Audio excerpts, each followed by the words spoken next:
Você não investe em bolsa. Aqui no Brasil, a gente desenvolveu esse conceito de botar dinheiro na bolsa. Ah, a bolsa subiu, a bolsa caiu. Aí você começa a pensar, bolsa? O que é bolsa? É um nome que deram para a coletividade das ações das companhias que negociam no mercado. Então, assim, bolsa é uma abstração, bolsa não existe. O maior inimigo do investidor de equities, o maior inimigo do investidor de ações, não é a inflação, não é a taxa de juros, não é a volatilidade do mercado, não é nada disso.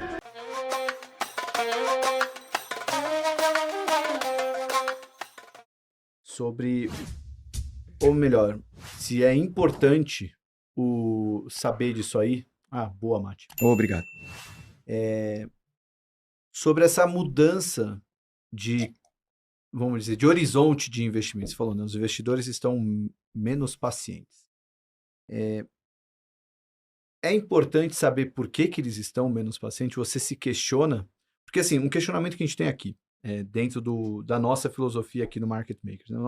Nosso fundo tem só 2 anos e a gente fica pensando, pô, como é que a gente consegue se diferenciar em relação aos outros fundos que tem aqui na indústria, né? A gente até tem uma... A gente gosta muito de investir em empresas que estão bem fora do radar dos grandes investidores, porque, pô, se você quer investir nos fundos que já tem as equatoriais da vida, locais, não, nada contra elas, mas já tem um monte de fundo que acompanha essas empresas, a gente gosta de olhar para outros tipos de empresas menos acompanhadas. Nosso tamanho de PL permite também que a gente busque esse tipo de empresa. Mas além disso, a gente tá nesse jogo para o resto da vida, né? Somos os principais acionistas do Market Makers, empresa. A gente acredita que é o nosso último negócio da vida, então a gente não tem esse imediatismo, né, de dar o resultado nos próximos 3, 6 meses. A gente olha para os negócios que a gente investe com foco em longo prazo. Mas, bem ou mal, a gente se questiona, pô, mas será que o mundo todo não mudou a maneira de enxergar o investimento e nós que estamos ficando ultrapassados? E se isso de fato é verdade, a gente deveria se adaptar a essa nova realidade? Ou no longo prazo as coisas tendem a se normalizar? O bom investimento vai ser um bom investimento no longo Retorno à prazo? média, no caso. Como é que você É, vê isso? é, Você estando um pouquinho mais de tempo no mercado que a gente. é, é, eu não tenho a menor ideia de por que as pessoas estão se comportando de forma mais curtoprazista do que no passado. Porque essa é uma tendência que vem de muitos e muitos anos, que se acelerou agora. E, e se entender o comportamento do ser humano fosse uma coisa possível, acho que já tinha sido mapeado e algoritmizado há muito tempo. Eu acho que até hoje não foi possível. Então, assim, eu perco zero de tempo pensando de por que as pessoas estão assim e será que eu que estou errado. Eu me preocupo muito se eu estou errado na minha análise dos negócios que eu invisto. O tempo todo. Então, tá, o que te tira o sono? Está errado na minha conclusão sobre a qualidade do negócio da empresa XYZ. O que eu acredito, para o bem ou para o mal, é que o que vai determinar a apreciação de um ativo ao longo do tempo é o crescimento do fluxo de caixa daquele ativo. Qualquer coisa diferente disso, você não está falando de valor intrínseco, você está falando de preço. E preço e valor intrínseco são duas coisas muito diferentes. Né? Então, assim, quer explorar lugares no mercado que não tem ninguém olhando? Porque provavelmente é onde tem uma arbitragem grande de valor e preço? Faz total sentido. Porque a gente, no início da Dynamo, no fundo, era o que a gente estava fazendo, porque ninguém olhava para ações no Brasil. Mas essa decisão ela é secundária à análise da qualidade do negócio. Né? O cemitério está povoado de estratégias de investimento que buscam um múltiplo baixo, sem pensar de forma muito rigorosa na qualidade do negócio. Né? Então, assim, o que eu acredito, e eu posso estar errado, e vou morrer pobre se eu estiver errado, é que você tem que se abstrair da do comportamento maníaco-depressivo de curto prazo das pessoas e dos mercados e tem que focar na capacidade daquele negócio de crescer o seu fluxo de caixa por ação a 10% ao ano pelos próximos 20 anos. Porque aí, se você comprou por 25 vezes ou você comprou por 15 vezes, em 20 anos, não vai fazer diferença quase nenhuma. Múltiplo faz muita diferença em 3 anos. Realmente, se você compra por 30, o negócio vai para 15 e você tem que vender, você vai perder dinheiro, a não ser que o negócio triplique de tamanho. Né? Mas se você está olhando num prazo realmente longo, o múltiplo ser 20, 25 ou 30 faz pouca diferença. Desde que o negócio tenha a capacidade de reinvestir os seus resultados, as altas taxas de retorno, blá, blá, blá, blá, blá, blá, blá. Né? Então, assim, é claro que eu prefiro comprar um negócio que ninguém gosta, que está largado e que tem todas essas características. Né? Mas eu não construo o meu portfólio e a minha estratégia de investimento priorizando isso. Porque eu acredito, para o bem ou para o mal, que no longo prazo o que vai fazer diferença é o crescimento do fluxo de caixa por ação dos negócios. Não sei se eu respondi a tua pergunta. Não, respondeu. Respondeu bem. Eu tenho uma aqui. Manda ver. Aí é mais referente ao seu temperamento como investidor ao longo desses 30 anos. E pode falar mais recentemente com a Zeno. A gente erra muito no mercado, né? Várias ações a gente compra e acaba não se refletindo o que a gente esperava que iria acontecer. Quais os erros que você tomou e o que eles têm em comum? Eles seguiram algo em comum ou foram erros distintos entre si? Tá. É uma ótima pergunta. E são tantos porque que é até difícil de...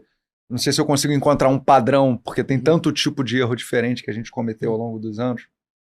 Mas olha só, a gente como investidor, no final das contas, a gente está olhando para um negócio como ele é hoje e a gente está o tempo todo atribuindo probabilidades para como o negócio vai ser no futuro. Né? Então você pode errar no teu julgamento de como o negócio é hoje, é uma falha meio boba, porque as informações estão todas disponíveis, você consegue entender, olhar o passado e tal. Ou você pode errar aí tem dois tipos de erro. Você atribuiu 80% de probabilidade para um determinado outcome. Né? E a tua análise estava perfeita. Certíssimo, 80% é exato. Só que os 20% aconteceram. Acontece. Né? Às vezes dá cara e coroa 20 vezes seguidas. Né? Dá só cara ou só coroa 20 vezes seguidas. Outcomes ruins de baixa probabilidade acontecem. Né? Esse erro que acontece, olha, tá tudo caminhando para isso aqui acontecer, a companhia tá toda direitinha e tal, e aconteceu alguma coisa que é impossível de prever e levou para o lado errado. Cara, esse erro releva, levanta a cabeça, bola para frente, porque vai acontecer o tempo todo. Né? O outro erro é assim, não, eu atribuí probabilidades erradas aos outcomes. Eu tinha certeza absoluta que ia acontecer isso aqui, e o negócio foi numa direção totalmente diferente, e olhando com o benefício do retrospecto, eu estava completamente enganado. Esse é o erro que é interessante. Quais são os seus vieses naturais que te fazem incorrer em erros de atribuição de probabilidade recorrente? Né? E aí, então, assim, uma primeira lição é a seguinte, investidor, conheça a si próprio. Entenda quais são os seus vieses naturais. Quais são as coisas que você naturalmente vai ser atraído e que você vai sempre chegar mais ou menos a conclusões parecidas. E não adianta você tentar mudar, mas reconhece eles. Reconhece os teus vieses. Eu, por exemplo, qual é um erro que eu cometo com alguma frequência de viés? Né? Eu erro no meu julgamento sobre a oportunidade de reinvestimento. Qual é o erro que eu cometo mais? É esse. Né?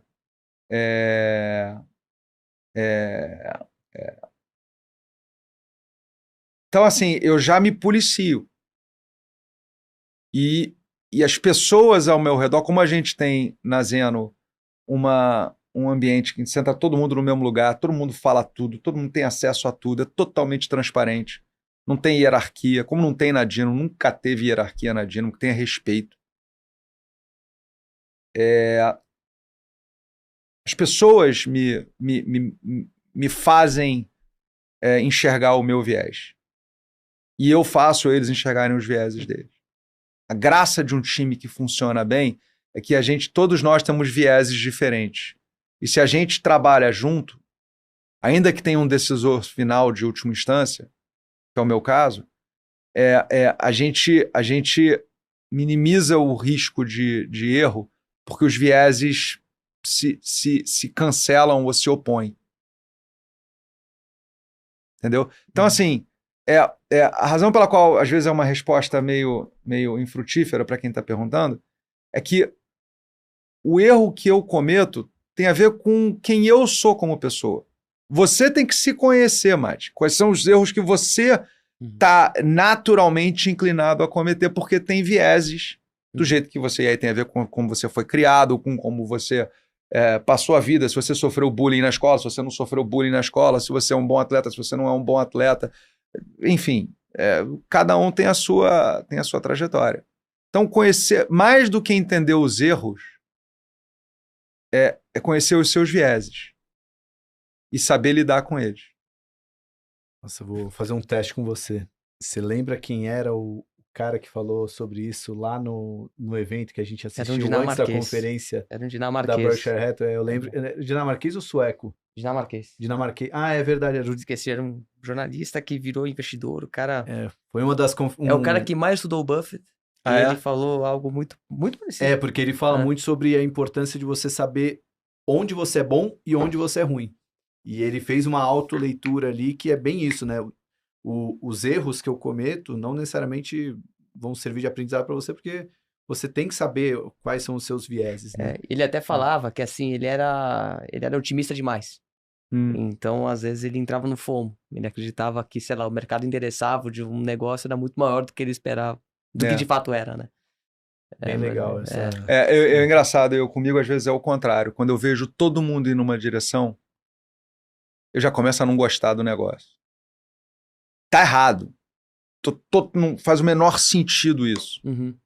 Mas, assim, eu já começo a querer olhar... Eu tenho uma coisa meio contrarian no meu jeito de pensar, que eu não gosto de ir para onde todo mundo tá indo. Às vezes é bom, às vezes é ruim. E como diz o Camilo, tem gente que é apaixonado por isso, né? De você ser um contrarian e... Isso é bobagem. E aí é difícil. Aí eu sou apaixonado... nem tanto ao mar e nem tanto a... Eu sou apaixonado por estar certo, cara. Se tiver um monte de gente certa comigo, tá ótimo. Não tem problema nenhum. Não tô competindo com os outros. É isso. Tem mais algumas aqui. Aliás, tem bastante ainda. Mas eu vou pegar uma frase que você soltou quando a gente teve o pré-papo, antes da gente ter a gravação. Eu até grifei aqui, ó. Eu tenho uma opinião muito polêmica. Bolsa não existe. Bolsa é abstração. Eu não invisto na bolsa, eu invisto em empresas. Quando você falou isso, me deu um mind-blowing, né? Porque eu pensei, o cara saiu da Dynamo, a referência de investimentos em ações do Brasil, e o cara fala que bolsa não existe, né? Mas o que é essa forma de pensar o mercado? Legal. Assim, você não investe em bolsa. A não ser que você esteja comprando a bolsa da Hermès para vender ela mais cara depois, você não investe em bolsa. Né? Então você pega o seu dinheirinho e fala, eu vou botar no índice, né? Vou botar num fundo indexado e tal.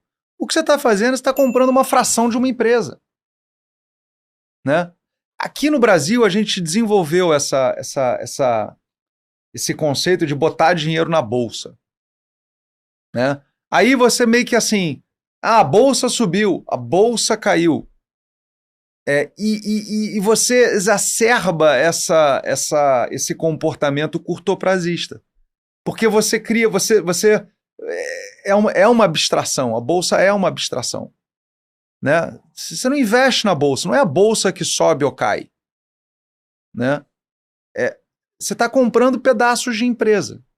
Que é o que a gente, assim, uma das grandes razões da gente ter começado lá atrás, em 2005, a Dynamo Global, e que foi um dos grandes motivadores para eu ter querido ir para lá e depois ter feito a transição para Zeno, é que, assim, o que eu quero? Qual é o meu objetivo? E qual era o nosso objetivo na Dynamo? Eu quero investir o meu dinheiro em boas companhias. Period. Ponto. Eu quero ter o meu dinheiro investido em bons negócios. Por quê? Porque é a única forma que eu acredito eu vou ser capaz de me proteger ao longo do tempo de todas as intempéries que acontecem no mundo. Né? Ah, não, deixa o dinheiro no CDI. Aí o Brasil, pô, assim, a gente fala do CDI como se fosse um negócio invencível. Cara, vai conversar com a geração que veio antes de mim. O governo rasgava contrato todo dia. Mudava os indexadores, mudava as regras. Assim, então, assim, não sei se me protege. Aí tem uma inflação cavalar, né? Ou a moeda, as relações de troca fazem com que a moeda do Brasil perca muito valor. O único jeito que você tem de se, na nossa concepção, pelo menos, a não ser que você seja o trader Master Blaster, a única maneira que você tem de se proteger disso é investindo em negócios que tenham a capacidade de se adaptar a essas coisas e que tenham resiliência, né? Então, assim, o meu negócio sempre foi, eu quero ter o meu dinheiro investido em boas companhias, né? Nos nossos primeiros 10 anos, 12 anos, o nosso ciclo de competência era no Brasil. A gente estava aprendendo como é que fazia esse negócio. A gente estava entendendo o que era uma boa companhia e tal. Mas, assim, o meu objetivo nunca foi eu quero ter bons investimentos em boas companhias no Brasil. Né? Aí, quando você parar para pensar nisso, eu quero ter boas companhias, ponto. Aí você começa a pensar, bolsa? O que é bolsa? É um meio. É um nome que deram para a coletividade das ações das companhias que negociam no mercado. Mas quando você compra, você está comprando uma ação. Né? Quando eu fui lá para fora, que eu comecei a pensar cada vez mais, eu quero investir nas melhores companhias do mundo, eu quero investir nas melhores companhias do mundo. Assim, o fato de elas serem abertas é um privilégio porque o custo de transação é muito baixo, tem um monte de informação, é fácil. Né? Mas assim, o que a gente está fazendo é investir em empresa. Né? Você é um multimercado que tem lá um book de bolsa, né? Você está comprando um pedacinho de empresa. Você pode querer tratar aquela empresa como... Tem uma fábula que a gente contava na Dynamo muitos anos atrás, que a gente aprendeu de uma outra... Nem me lembro mais de onde é que veio esse negócio. Mas era o cara o cara estava numa feira, né? E ele viu uma pessoa comprando uma lata de sardinha por equivalente hoje a $200. Caramba, o cara comprou uma lata de sardinha por $200. Que isso? Por que tem essa lata de sardinha? Não, vai, eu vou... Comprei a lata, $200 e tal. Aí deu 10 minutos, o cara vendeu a lata de sardinha por $250. E, cara, como assim? Aí o outro cara vendeu por 300. Aí já estava em $600 a lata de sardinha. O cara falou, meu irmão, eu vou comprar essa sardinha, eu tô com fome, essa sardinha deve ter alguma coisa, comprou a lata de sardinha. Né? Aí abriu a lata de sardinha e a sardinha estava estragada. Aí ele foi no cara que vendeu a sardinha para ele, pô, meu irmão, me vendeu a sardinha, tá estragada. Falou, cara, essa sardinha é para comprar e vender, não é para comer. Entendeu? Então, assim, quando você investe em bolsa, é assim que você está tratando as ações. Você está tratando como lata de sardinha que é para comprar e vender. Né? Mas no fundo, você está investindo em pedaços de empresa. Tem negócio, que tem gente, que tem cultura. Então, assim, bolsa é uma abstração. Bolsa não existe. Gostou dessa... Boa demais. É muito importante vocês se inscreverem no canal, porque ele representa a nossa voz, tá entendendo? Nós não temos uma didática tão fundamental e tão objetiva como tem aí o canal. E o canal, ele é um órgão de divulgação que procura não adivinhar, mas transmitir aquilo que realmente é importante que os senhores saibam para se conduzirem de uma forma positiva no mercado de valores.